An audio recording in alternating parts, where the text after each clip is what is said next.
ये है वो आमिर महल का खुफिया रास्ता जो जयगढ़ किले को और आमिर महल को दोनों को एक साथ जोड़ती है। इस तरीके के रास्ते दुश्मनों से बचने के लिए और खास मकसद के लिए बनाए जाते थे। खास मौक़ों पर ये रास्ते ज़्यादातर महल में आने और जाने के लिए भी इस्तेमाल किए जाते थे। इस सुरंग के जरिए आसानी से आमिर महल से होते हुए जयगढ़ किले पे जाया जा सकता था। और जहां तक महल बना हुआ है, ये सुरंग भी अंडरग्राउंड वहां तक मौजूद है। और महल खत्म होने के बाद ये सुरंग बिना छत की शुरू हो जाती है, जो जयगढ़ किले तक बिना छत के ही मौजूद है। इस सुरंग की ऊंचाई इतनी है कि आसानी से घोड़े पे बैठकर चला जा सकता है। इस खुफिया रास्ते का कनेक्शन आमिर महल के दीवाने आम, शीश महल, मानसिंह महल से होता था। ये रास्ता इस तरीके से बनाया हुआ है कि दुश्मन आसानी से हमला नहीं कर सकता था।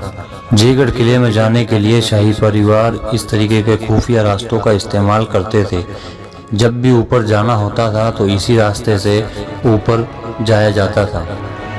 ये सुरंग अब यहाँ से जो शुरू होती है वो है ऊपर से खुली हुई।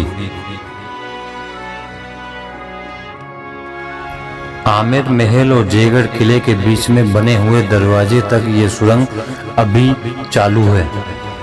लॉकडाउन के बाद इस सुरंग को कुछ समय के लिए बंद कर दिया गया था, लेकिन अब इसके दोबारा से शुरू कर दिया गया है।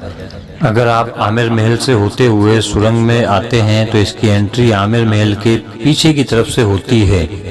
और अगर जयगढ़ किले की तरफ से आते हैं तो नीचे की तरफ है गणेश पोल दरवाजा। तो गणेश पोल दरवाजे के पास से इसकी एंट्री नीचे की ओर होती है। यहाँ घूमने का सबसे अच्छा टाइम है सितंबर से लेकर मार्च तक। अप्रैल से लेकर अगस्त तक यहाँ पे गर्मी ज़्यादा होने की वजह से टूरिस्टों का आना जाना बंद हो जाता है और फिर से सितंबर से शुरू हो जाता है। इस सुरंग की शुरुआत पर्यटकों के लिए सन 2011 में की गई थी।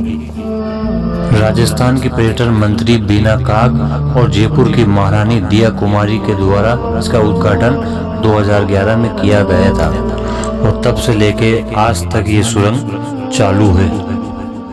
इस सुरंग से बाहर निकलने के बाद यहाँ से टूरिस्ट को पैदल ही जाना होता है, क्योंकि ये सुरंग गणेश पोल दरवाजे तक ही मौजूद है। क्योंकि गणेश पोल दरवाजे से लेकर जयगढ़ किले तक ये सुरंग आज भी डैमेज है। पूरा रास्ता मिट्टी से दबा हुआ है, इसलिए इसमें से बाहर निकलने के बाद जो मेन रास्ता है वहीं से ही ऊपर किले पे जाया जा सकता है। तो दोस्तों, ये थी आमिर महल की सुरंग।